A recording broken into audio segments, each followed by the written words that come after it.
Okay, guess this is it. We will continue chapter 7, talking about Rome.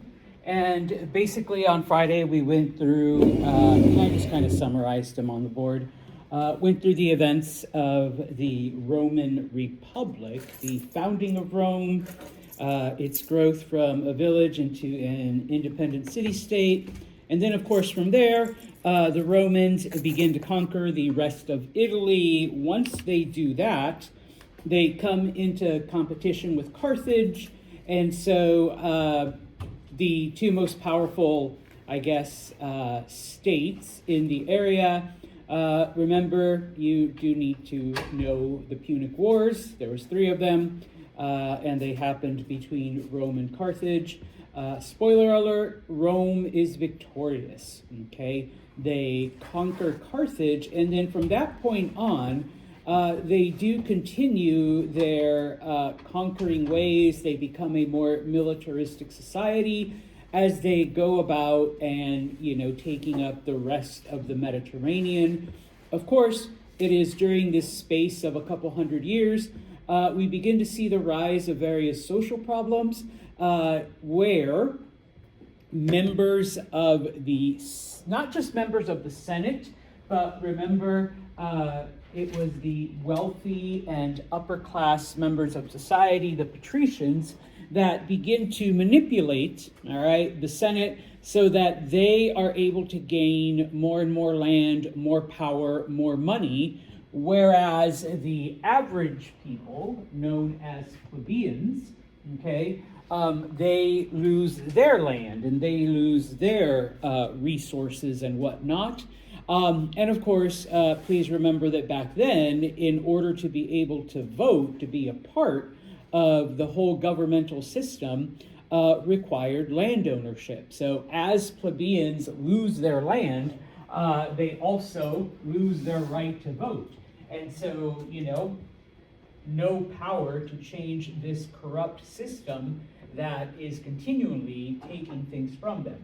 Okay, and so of course the people turn to the military. Various generals promise them land in exchange for their service, and so we end up in a time where different generals have their own private armies. Can't get into all of the wars and whatnot that happened, but of course the overall victor of this is a man named Julius Caesar, and it is with him that we see the collapse of the Republic, or at least the beginnings of the collapse. Eventually, he's assassinated, and his adopted son, Augustus, not only eliminates the conspirators, but also anyone, who challenges him, because Augustus feels that he's the logical choice to take over, and so he ends up, finishing everyone off.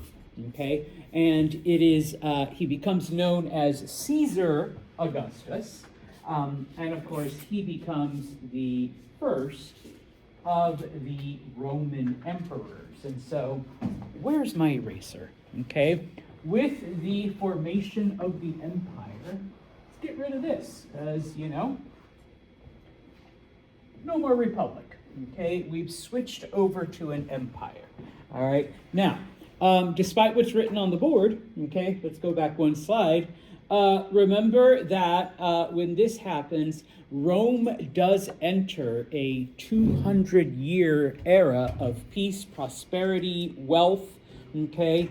The Romans are basically unchallenged in the Mediterranean. They've eliminated all competition. They've firmly established imperial control. And so some people refer to it as the golden age of Rome, okay? Mr. Santos wants you to remember the Latin phrase, Pax Romana, okay? Not a whole lot of Latin, but just a little bit, okay? So Pax Romana, all right? Now, of course, picking up then with the empire, okay? Not an easy thing to be an emperor. After Caesar Augustus dies, of the 22 emperors that followed him, and of course we're talking about, a length of a couple hundred years, 15 of them were either assassinated or committed suicide. Okay, or at least that's what the records show. We have nothing to prove otherwise. But either they were poisoned or assassinated by their guard or assassinated by family members or whatever. Okay, and so in this case, we begin to see then, starting with Caesar Augustus, but it is continued by other emperors. Okay, number one. Okay. If people are coming after you because your emperor or even your own personal guard is coming after you, okay, once again, we see a change in the nature of the military, okay? Yes, Rome, where are we? Here we go. Rome has always been, conquering and taking over land. And of course, once they take over Carthage, we see a change in the military and we see a military culture. But now we see another shift. Okay, number one, you enlist in the army, you enlist for life. Okay, so it becomes a type of warrior class. Okay, number two, and this is where it changes, because in the era of the Republic, you were supposed to swear allegiance to the Senate, okay? It was ultimately the Senate that, gave you your orders and sent you places and you did all of this stuff. Of course, we had a slight hiccup here, during this time where, people were loyal to the general that was, helping them, as opposed to being loyal to the Republic. But, when it came to the empire to try to curb these assassinations, okay, people had to swear loyalty to the emperor, okay? Now, obviously it doesn't stop the assassinations by the emperor's personal guard, but it does, maybe slow them down, or at the very least gives people, a different target, okay? Now, because we no longer have the Senate, we no longer have the Assembly, okay, because we are an empire now, we begin to see then different institutions and different forms of government then set up, okay? Probably the most significant thing that happens is that under Caesar Augustus and then the subsequent emperors, we see that the empire is broken up into 40 administrative units, which, we get the word province from this. They divide them up into 40 provinces, okay? Promise I'll come back to this, but, and this map is in your textbook.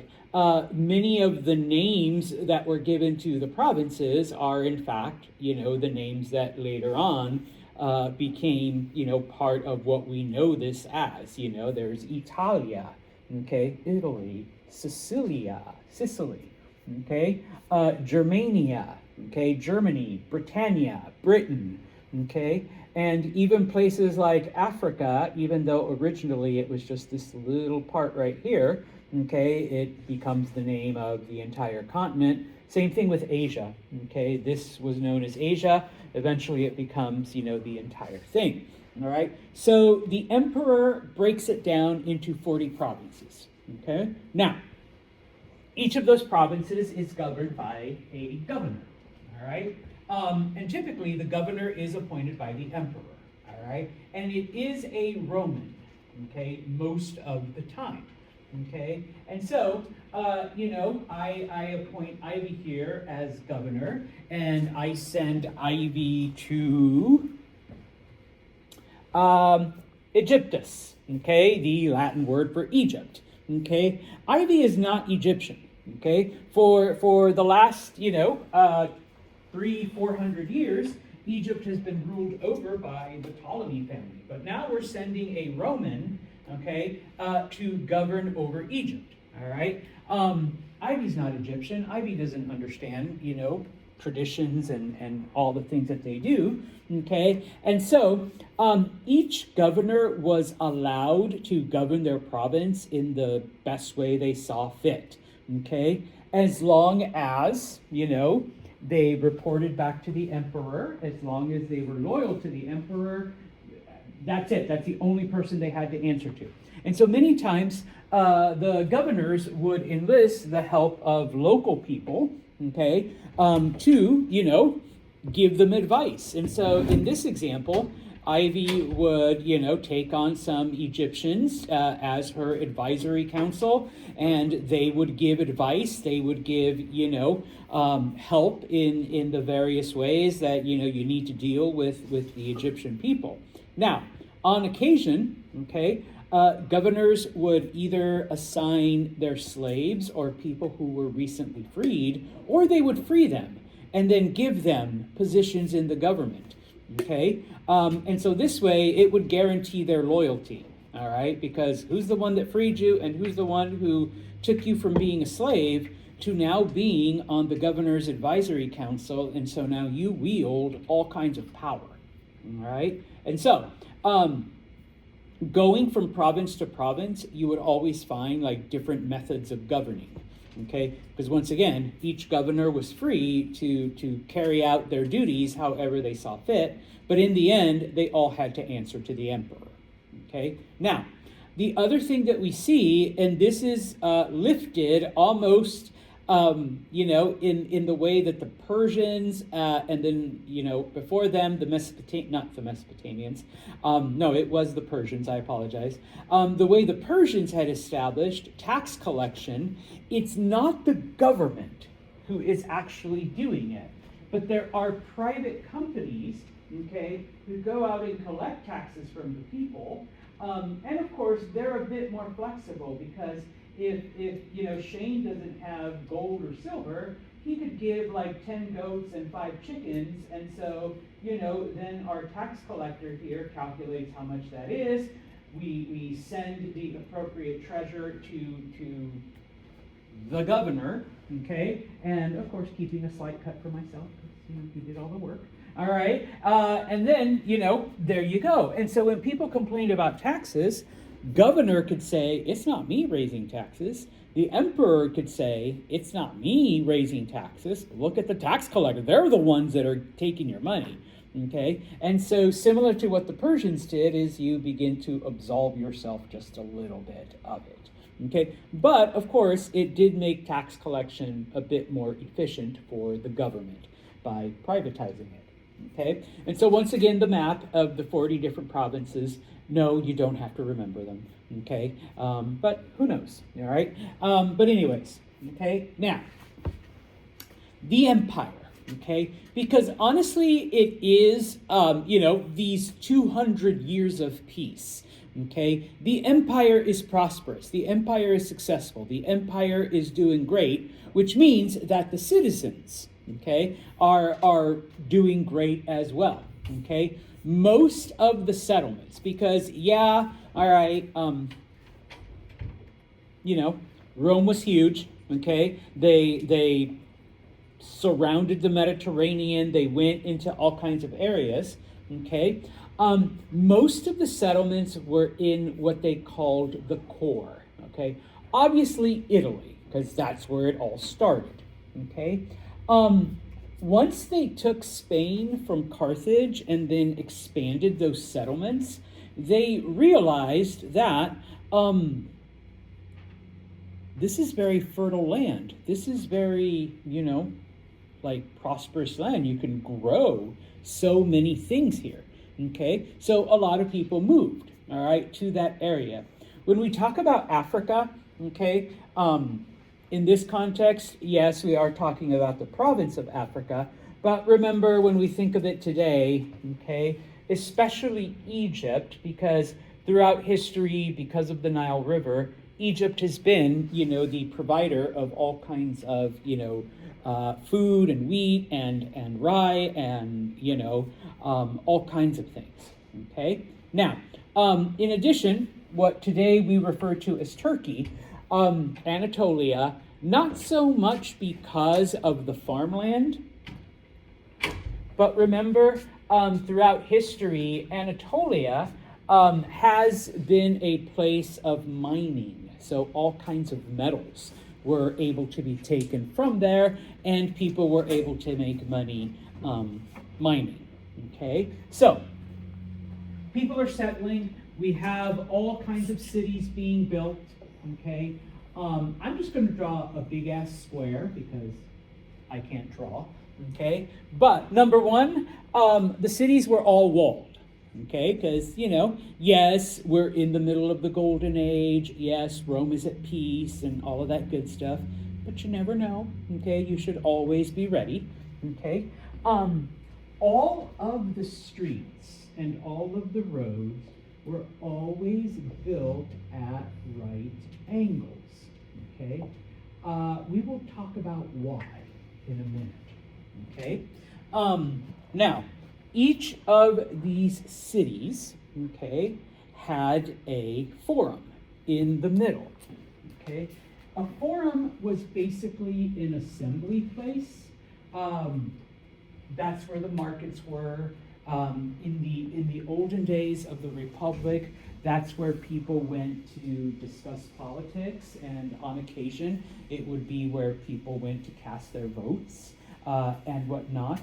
Now that it's, you know, an empire, people still go and people still discuss politics and people still discuss current events type of thing. So it's still a place for exchanging ideas and talking to people, but now you also get like marketplaces. It's where you go to shop, it's where you go to buy things and whatnot, okay? Now, in addition, every city had a theater, okay? So I'm just gonna draw something like this in the corner because, of course, they copied it from the Greeks, okay? So it was a Greek-style theater, and every city had an amphitheater, which, if you can draw better, come on up, was the Colosseum, okay? The Colosseum was the biggest, most famous of the amphitheaters, but every Roman city had a Colosseum, okay? Because that's where the entertainment happened. That's where, you know, you went to go watch athletic competitions and whatever else, okay? Now, some of these cities were great, some of these cities were awesome. Rome, unfortunately, because it was the capital, tended to be overcrowded. There tended to be some unsanitary conditions, but the Romans did not allow that to persist for very long. And so we'll talk about some of their engineering and some of their creative problem-solving solutions, you know, for things like this. But this was your typical Roman city.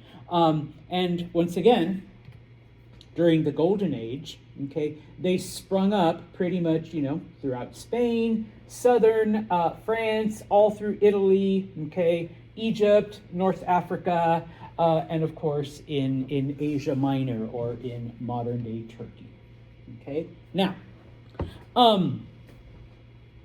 and many of these things our founding fathers did in fact copy, okay?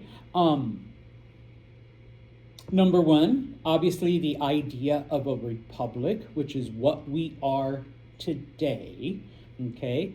Where, you know, yes, we do vote, but we don't necessarily vote on particular issues. We pick representatives, and those representatives go and handle various issues, okay? The thing about Rome, and something else that not only us, but other societies have copied, the Romans had a very complex legal system, okay? Now, of course, we've studied different societies and we've looked at like the Code of Hammurabi and like a couple other things, but the Romans were the first to have, let's say, courts and judges, okay?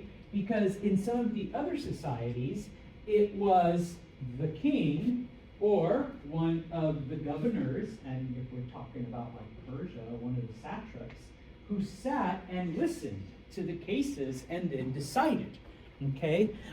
It was the Romans who came up with the idea of courts, judges, advocates, lawyers, okay? Because before it was you against whoever accused you, okay?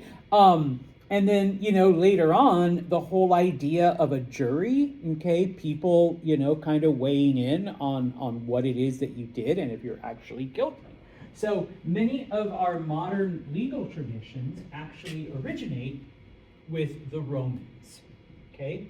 Another thing that they had was what we call a system of patronage, where now, of course, this happened in the imperial period, because, remember back during the Republic, we had, patricians taking advantage and manipulating laws and, just looking out for themselves and gaining wealth for themselves and, screwing over the common people. And so in this case, okay, during the imperial period, we see the advent of a patronage system where it was the duty of someone from the upper class to basically mentor or help a member of the lower classes to get ahead. And specifically, it would be obviously in your field of expertise. So,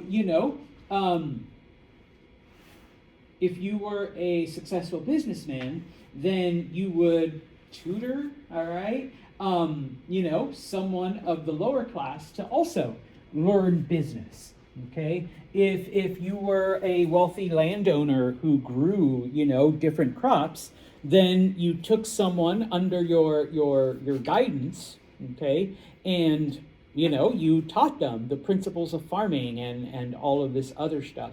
And there were actual laws that dictated that relationship between patron and dependent, okay? So, hopefully we don't get another situation where the upper class dominates everything, the lower classes get nothing, and so then they turn to the military, and then the military has their own private armies, and then they fight each other, and then they overthrow us. Okay? So we don't want that to happen again. All right? So we're establishing this system. Okay? I'm going to erase all of this because the last thing, and it was the Romans that came up with this, okay, during the Republican period, but it spread into the imperial period as well, was the idea of citizenship. Okay? That you got special privileges, you got special favors for, being a citizen of whatever the dominant state was, and in this case it was Rome. Okay? Because once again, Rome conquered all of these other areas. Rome conquered, foreign people that, had no idea of Roman tradition. But in order to guarantee their loyalty, there were certain things that Roman citizens could do, and there were things that non-citizens were prohibited unless they pledged their loyalty now to this new government. All right. Now, we still have this today. Okay. In fact, one of the Supreme Court things going on right now is the whole issue with birthright citizenship, or jus soli, as the Romans called it, where basically you're a citizen of the area where you're born in. Okay. But think of today. What is the one privilege? What is the one thing that citizens get to do that non-citizens don't? Vote. Okay? Now, that was one of the things that the Romans offered during the Republican period. Okay? You get to vote. You get to... If, of course, now, sorry, ladies, if you're a man, and sorry, poor people, if you own a certain amount of land, all right, then you get to vote. Okay? Now, of course, during the imperial period, that kind of goes away, but, I won't cross it out completely. We'll still leave it up there. Okay? But some of the other privileges of citizenship, especially during the imperial period, okay? Number one, citizens in Rome got free bread. You didn't have to worry about bread, at least. Okay, you could go wherever, and if you were a citizen, you would get free bread. Okay? Oddly specific. Yeah.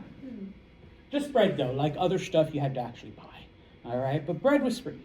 Okay? Well, I mean, you have so much wheat, and you have so many places making it, and it's not like today. Back then, it would be like really simple bread. It was really simple to make. So the government could do it and just hand it out.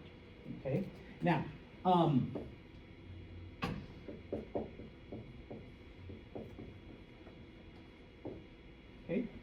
free travel. And I don't mean you don't have to pay, but to cross between the boundaries of the different provinces, you had to get permission from your own province and the province you were going to. If you were a non-citizen, okay, so if you're Egyptian and you never became a Roman, okay, you would have to get permission from the governor of Egypt and permission from the governor of Arabia to be able to travel. Okay, if you were a Roman citizen, it's okay. You can go between provinces wherever you wanted. Nobody could stop you. Okay. Speaking of which, okay, free from abuse. Okay. Roman soldiers were notorious for being, pardon my Latin, they were assholes. And so they would just beat the shit out of you, okay? You know, and if you were a Roman citizen, all you had to say was that you were a citizen and they had to stop, okay? Now, a lot of people are like, well, what if someone just said they were? Okay, well, number one, people didn't think that way 2,000 years ago. Like, nobody would claim citizenship if they actually weren't. And if somebody did, like, the penalty would be even harsher. Like, you know, it would just be death for lying about being a citizen. Okay?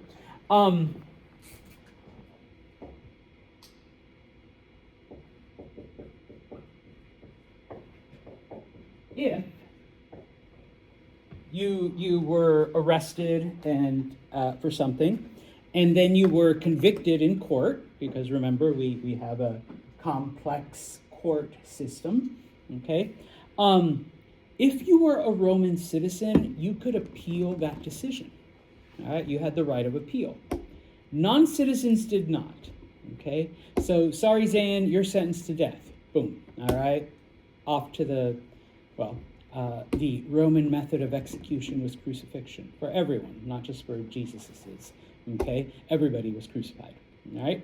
On the other hand, Maddie is a citizen, and Maddie says, "No, I want to appeal that decision." And it's like, oh shit. Okay, another trial. Okay, and then another trial. You actually had the right to continue to appeal until it went to the emperor. And so, you know, you could actually, like, I guess it would be our equivalent of the Supreme Court almost. Okay, because you could take your trial, your case all the way to the emperor, you know, and it was like, okay, you know, but of course, once the emperor decided, then that was it, okay, because that is the final authority, all right. There was a couple other things that happened towards the end of the empire.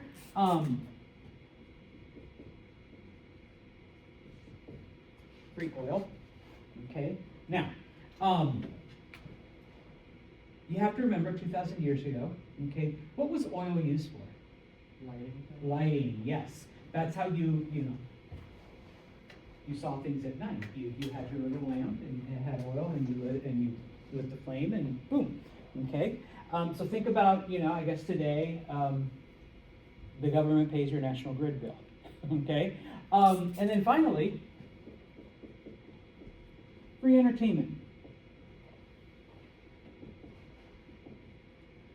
If you were a citizen, you could attend events, and I know my Coliseum looks really weird. You could attend events at your local amphitheater for free. You didn't have to pay, all right? Non-citizens did, okay? Season tickets to your favorite sporting event, okay? Basically, all right? And the government paid for it, okay? So, those were the privileges of citizenship. And it was the Romans who came up with that, okay, that idea, all right? Now, continuing on, okay,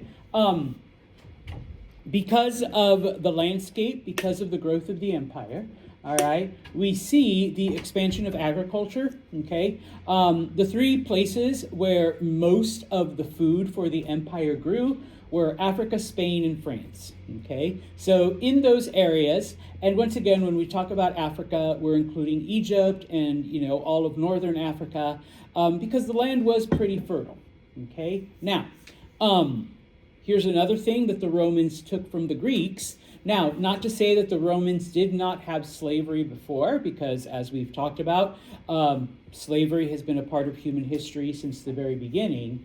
But from the Greeks, they take the example of chattel slavery.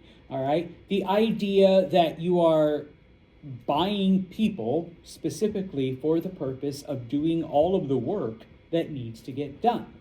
Okay, and so we see the beginnings of what we call plantation agriculture.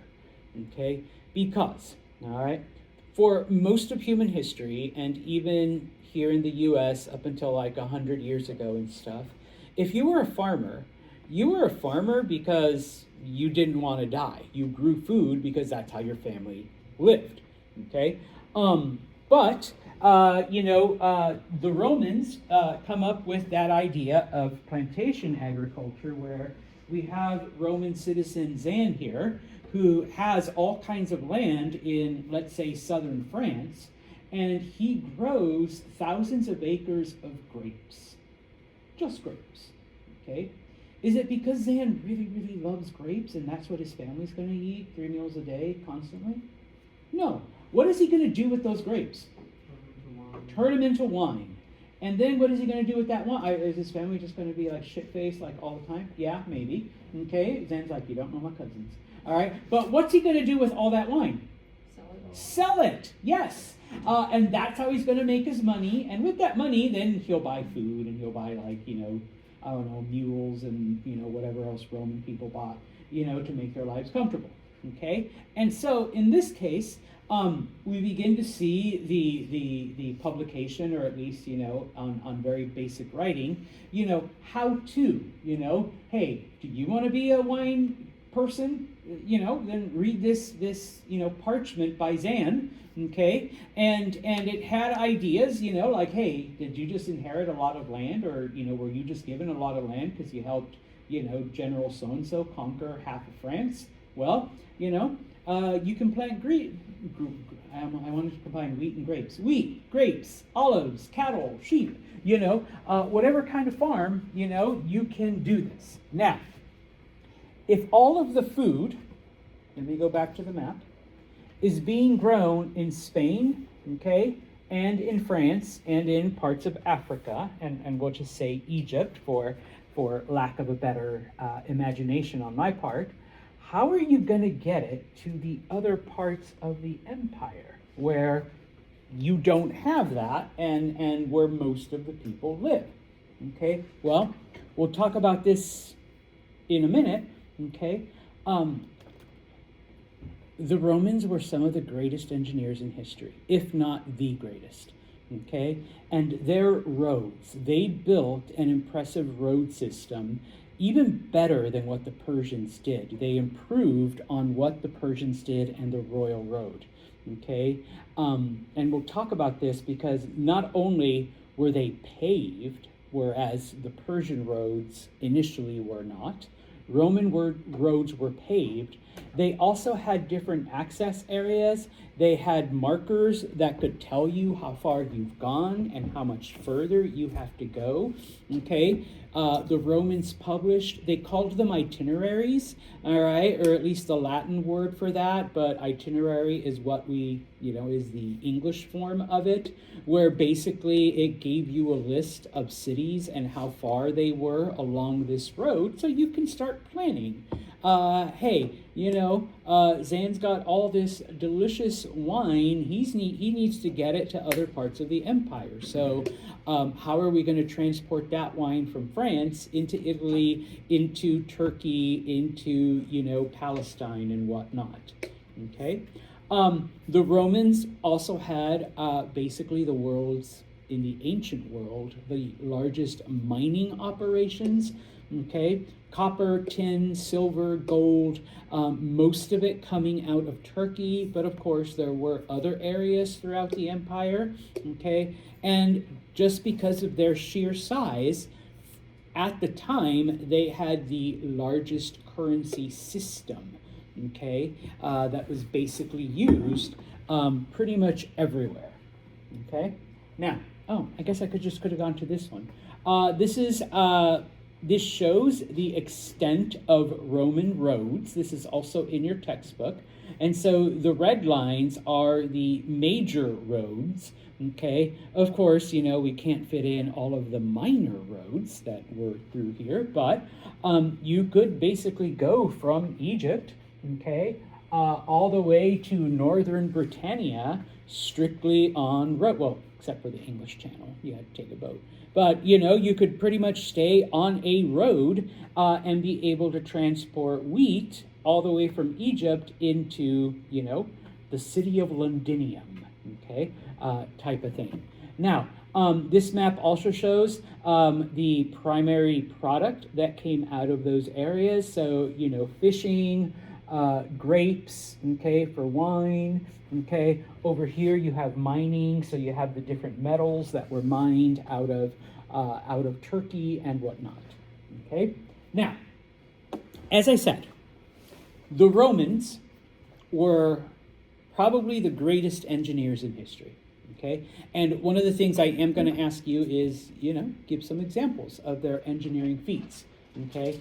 Now, yes, they did borrow from the Greeks. They did take examples from Greek architecture, but the Romans then expanded on all of that, okay? Probably their greatest contribution, okay? And this is all relative because, everything they did was pretty freaking awesome. Number one were their roads, okay? They were famous for their roads, all right?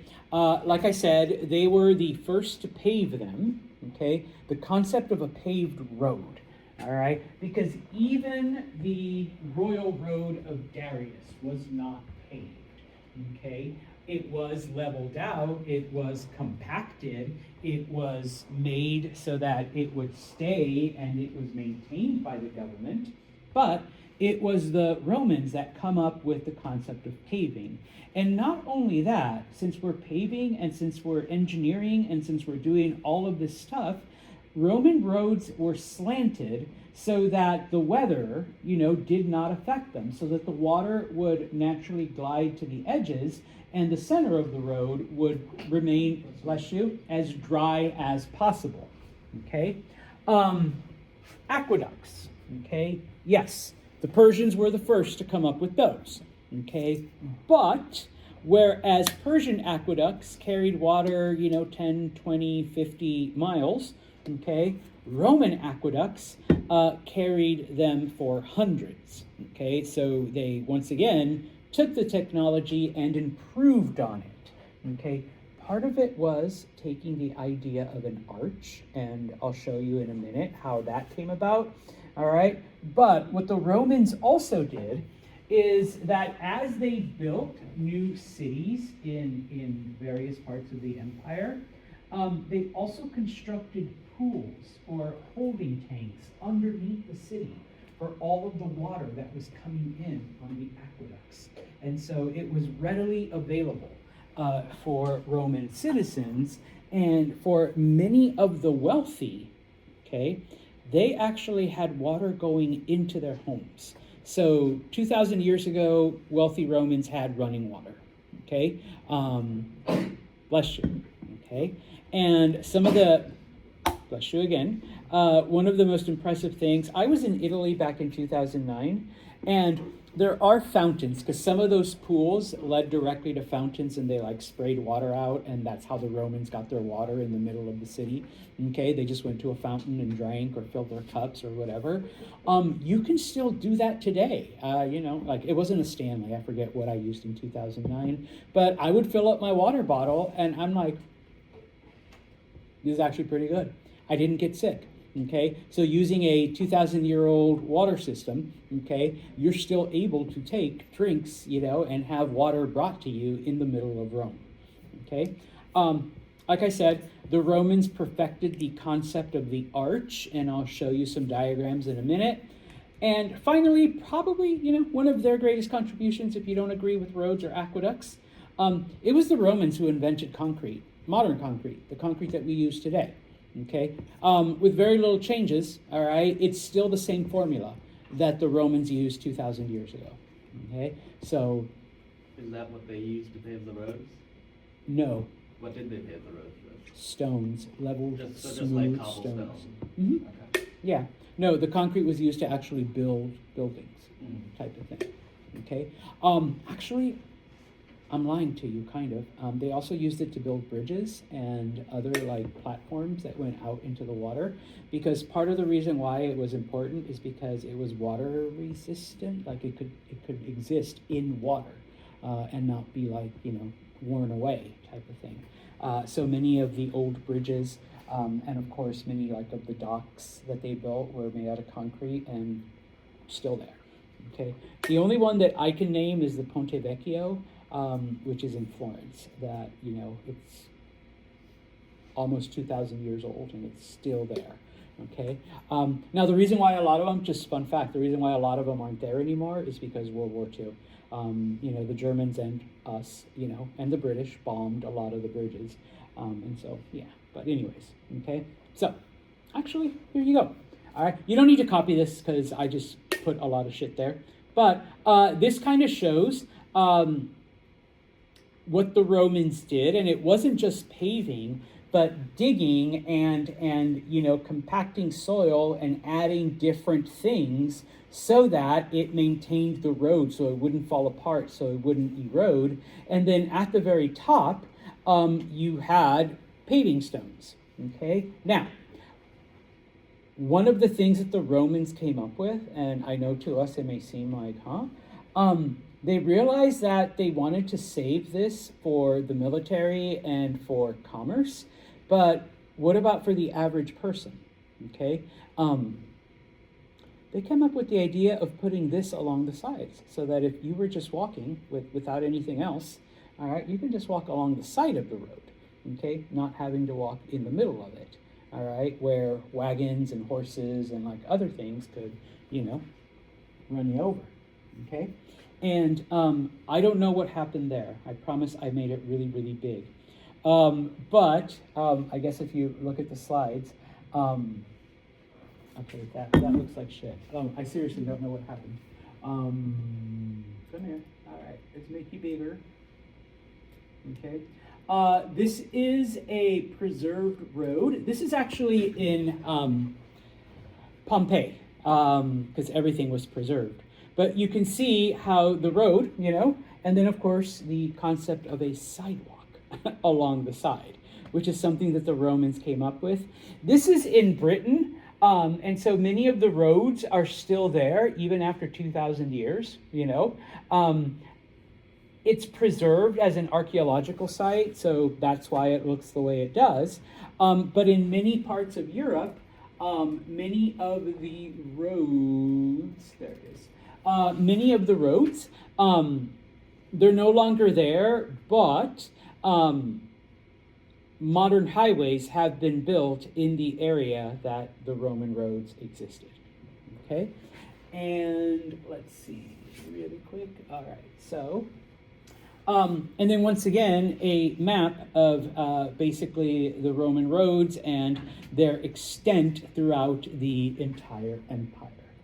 Okay, these are Roman aqueducts.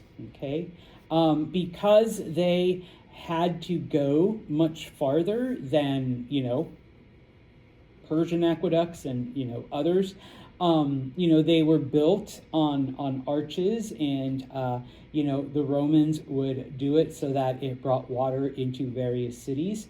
This is actually in southern Spain, and in southern Spain, a lot of the old Roman aqueducts are still used. Okay, type of thing. So they were built to last, type of thing. Okay. Finally, all right, the idea of the arch. And I know to us it may seem simple or like an aesthetic thing, but the Romans were able to come up with the whole, putting the stones in such a right place. And then, of course, the concept of the keystone, because once you set the keystone in, it applied equal pressure on both sides, and then you could remove whatever frame you had, and it would stay up, and it would support an incredible amount of weight. All right, and you would think, but there's nothing there. Well, it all goes down along the two sides. Okay, it's engineering basically. And that's what you have in the Colosseum that holds it up. Okay, I want to finish. Okay, we'll talk about Christianity on Wednesday, but just a couple of, let me find it. There we go. Okay, where is my notes? Okay, so let me see this. Let me plug this in. I apologize for the noise. Began to grow. By the 4th century BC, Rome controlled most of central Italy, and its engineers were called on to develop a transportation infrastructure that would connect the expanding empire. In antiquity, there were basically two modes of transportation. There was transportation